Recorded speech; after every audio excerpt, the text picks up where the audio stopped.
Bom, gente, eu sou o professor Vitor de Moraes e continuando os assuntos das aulas sobre o uso da genética no cotidiano, hoje vamos abordar a engenharia genética. Mas o que é engenharia genética? Engenharia genética, a engenharia genética constitui um conjunto de técnicas de análise moleculares que permitem estudos de caracterização, expressão e modificações do material genético, DNA e RNA, dos seres vivos. Mas vocês podem perguntar, professor, mas não entendi o que isso quer dizer. O que é engenharia genética? A engenharia genética são o uso de técnicas de análise molecular, ou seja, análises moleculares do DNA. Ou seja, vai caracterizar o DNA, saber quais são os genes, quais são os alelos, vai ver quais alelos e genes se expressam e também vai utilizar desse conhecimento para fazer a modificação desse material genético, seja o DNA ou RNA. Ok? E dentro da engenharia genética, das técnicas, existe uma técnica chamada de melhoramento genético. Mas o que é melhoramento genético?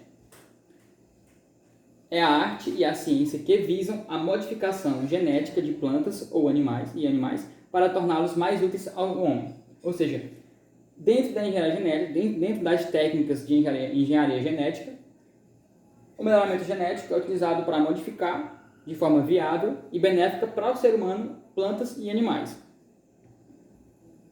Mas antes da gente voltar, focar mais dentro do que é melhoramento genético de plantas, que é o que a gente vai abordar aqui, a gente tem que voltar um pouquinho no tempo e olhar para uma Revolução Verde. A Revolução Verde o que foi? Foi um estudo, um projeto que foi feito no ano de 1943, quando um professor americano, Norman Ernest Borlaug, ele foi convidado a fazer parte de um estudo.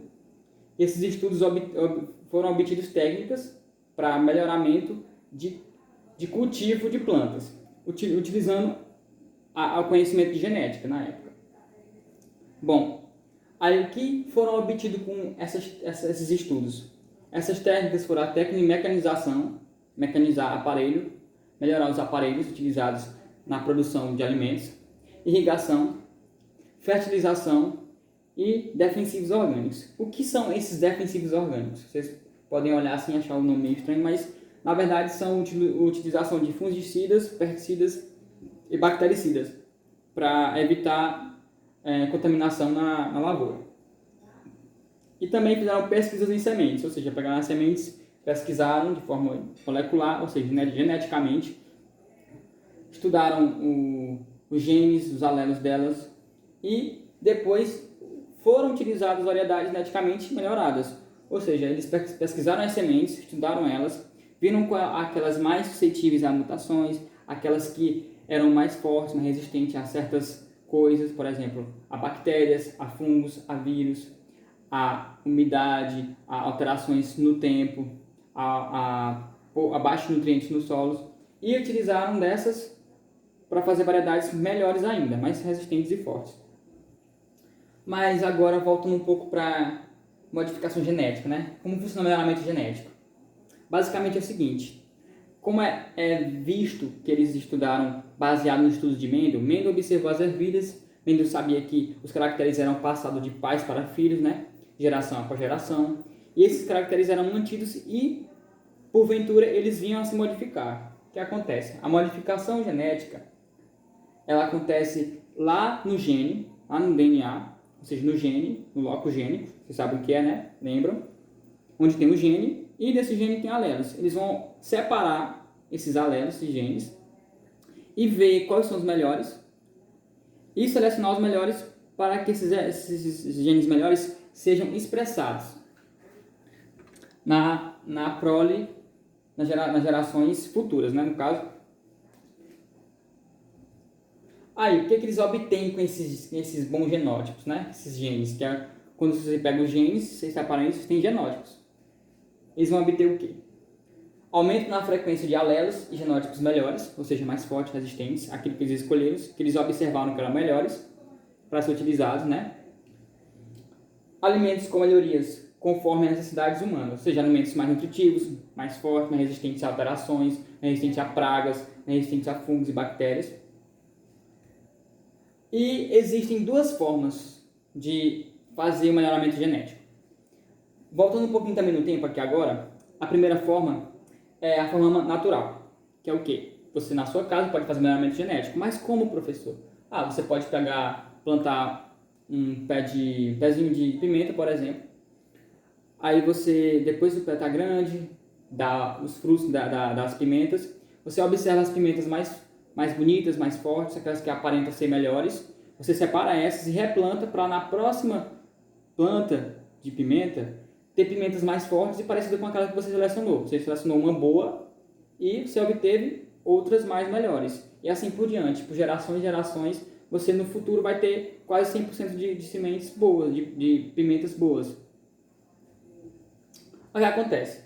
Natural, seleciona os melhores alimentos e replanta eles, fazendo uma seleção genética natural. Você não vai trabalhar com o genótipo, mas você vai trabalhar observando o genótipo. Aquilo que o fenótipo apresenta, você vai utilizar para obter um fenótipo parecido com aquele que você observou, que você julgou ser bom ou não. Julgou ser bom, no caso.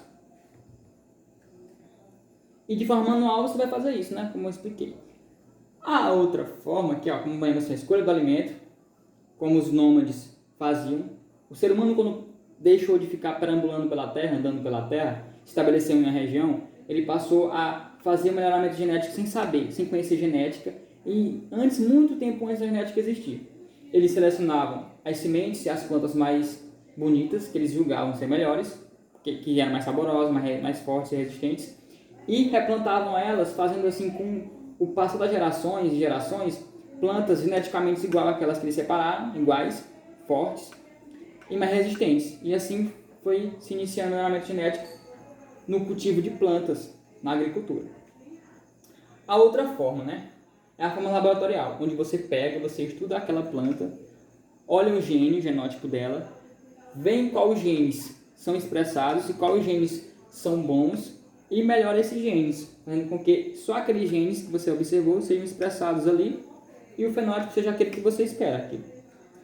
Você utiliza as técnicas moleculares, que é basicamente o quê? Se você tem um gene e você tem um alelo, por exemplo, o alelo A do gene, esse alelo A é bom, o que você vai fazer com ele? Você vai pegar esse alelo A e duplicar ele, para que na próxima planta esse alelo seja expresso.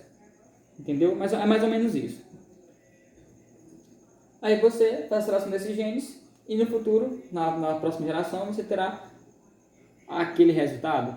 No caso do natural, você não trabalhou especificamente com o gene, os alelos daquele gene. Então, você pode ter tanto o gene bom ali, expresso, quanto o gene ruim, porque você não especificou, não separou só o bom, você deixou o bom e o ruim. Porém, mesmo na fruta bonita e boa, fenoticamente, ela também carrega o gene, o alelo, né? O alelo para ser um pouco ruim, por exemplo.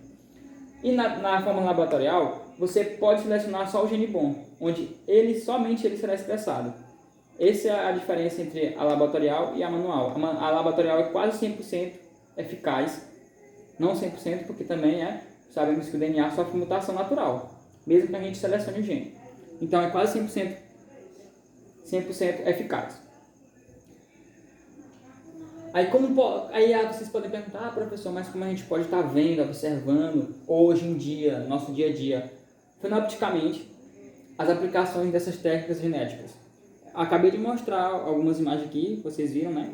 Mas aqui vamos ter mais exemplos. A gente pode observar isso, em como eram e como são o que hoje as plantas, as frutas, os alimentos. Aí a gente pode ver aqui, o milho, por exemplo. O milho teve uma transição muito interessante. O jeito que o milho era antigamente, possivelmente milhões de anos atrás. Aí ele foi modificado manualmente pelos primeiros povos que trabalharam com milho, né? Aí até chegar a esse milho. E esse milho hoje não parou de ser manipulado geneticamente, não parou de ser melhorado. No caso que boa parte do início do milho, quando o ser humano começou a cultivar o milho, ele foi feito melhoramento genético manual. E agora ele aplica-se às técnicas genéticas, engenharia genética, para modificar o milho e torná-lo melhor, mais forte. O morango, por exemplo, pode observar que o morango ele tinha sementes mais aparentes E hoje os morangos que a gente encontra no supermercado, por exemplo, eles não têm as sementes tão aparentes.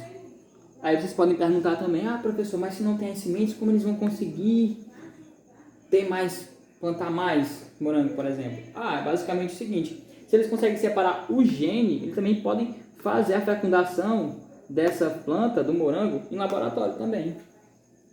Aí eles cultivam no laboratório e depois injetam aquele gene específico numa planta e a planta vai expressar morango e vai sair morango assim, basicamente, de forma mais sucinta.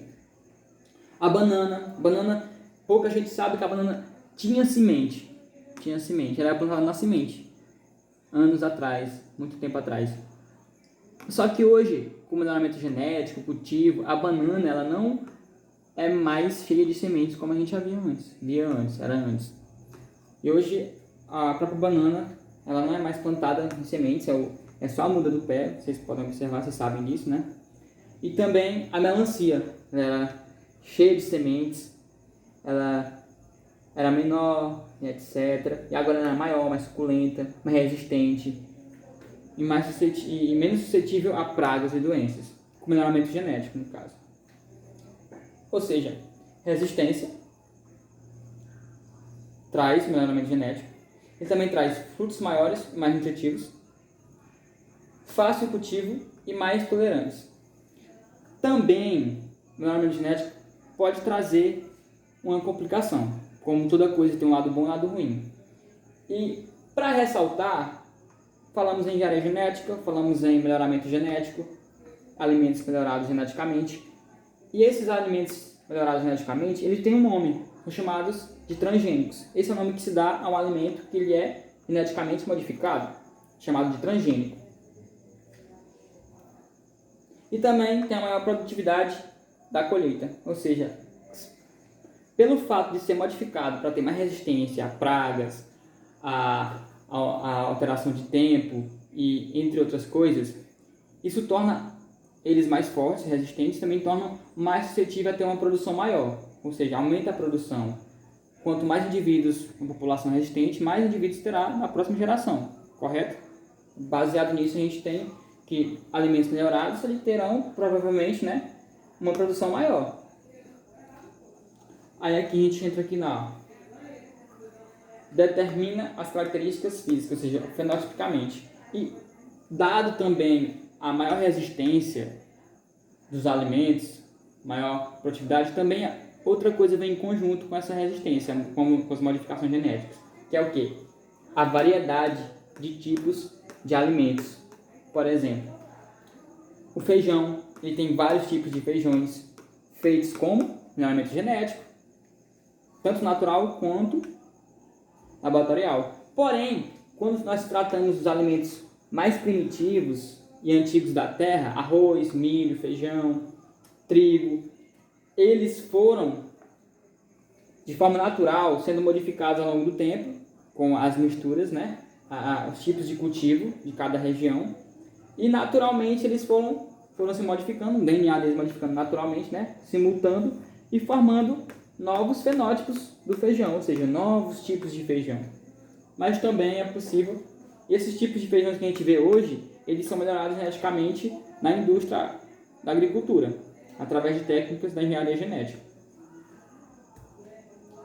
Aí vocês podem perguntar, lembrando que alimentos geneticamente alterados, geneticamente melhorados, né, eles são chamados de transgênicos. Aí vocês podem perguntar, professor, mas depois você falou tudo isso, você deve ter uma noção de qual é a importância, mas qual é a importância dos transgênicos? Já citei várias importâncias aqui para o alimento, para nosso consumo. E também tem outra. Outra pergunta em cima da pergunta. Já temos o suficiente? O quê? Alimento suficiente para a gente poder estar alimentando todo mundo, população mundial? De certa forma a gente pode até ter. Porém, sabemos que a população humana ela cresce muito, muito rapidamente ao longo do tempo. É uma espécie que cresce muito rápido. E os alimentos eles são produzidos em grande escala, bilhões de toneladas por ano. Porém, dentre essas toneladas, boa parte desses alimentos eles vão ser descartados, redirecionados, porque eles vão ser estudados e vão ver quais são os melhores para consumo humano e outra parte não vai ser tão boa para consumo humano, vai ser reutilizada para plantio, vai ser destinada a outros animais, como porcos, gados, para se alimentarem, e outra parcela fica para nós humanos. Ou seja, o melhoramento genético ele traz a possibilidade da gente estar aumentando a produção desses alimentos, tanto milho, arroz, feijão, trigo e etc., para que a gente tenha um percentual menor de pessoas no mundo passando fome, por exemplo. Isso já entra na questão socioeconômica, social, que é bastante importante trabalhar com a ciência e trabalhar na questão socioeconômica, porque isso é importante. Ou seja, voltando aqui, como a população está crescendo muito, vai continuar crescendo, os estudos sobre os alimentos, o melhoramento deles, podem também ajudar a alimentar toda a população mundial. E obrigado, e espero que vocês tenham entendido e a seguir tem uma atividade.